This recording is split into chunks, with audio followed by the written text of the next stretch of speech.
A narcissist is really going to struggle with the fact that they are not perfect.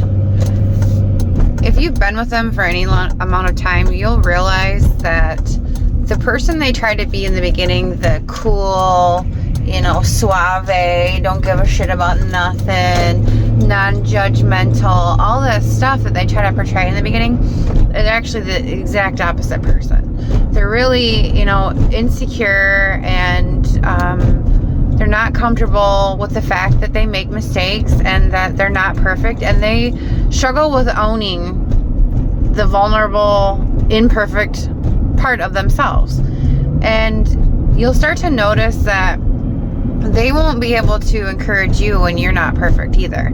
You'll realize that the things that if they do encourage you on things, it'll be superficial stuff, like your looks or something like that. It won't be like, oh, you tried your best and it's okay, you tried and you got really close. I mean, that's really good. You hurled close. And you try again and you might get there. Just keep going. Something like that.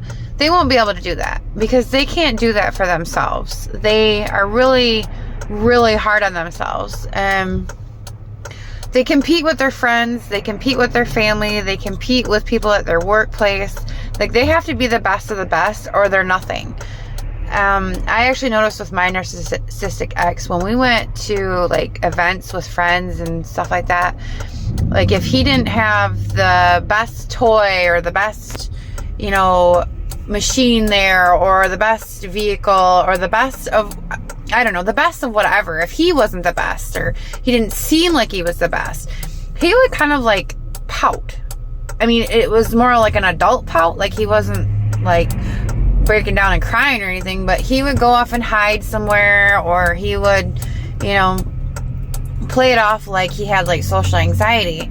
And for a while, I really thought that he did have, I think he did have social anxiety, which I do too, but I dealt with it a little bit differently. But I started to notice that things were always superficial. He was always comparing everybody's stuff to his stuff, and comparing all the time, like what I could do versus what he could do. And it was always a comparison, always a competition. So after a while, like I said, it becomes obvious that everything's a game and everything has to be won by them or they're not happy. That includes the relationship. That includes so many parts of the relationship. They are not comfortable not being perfect.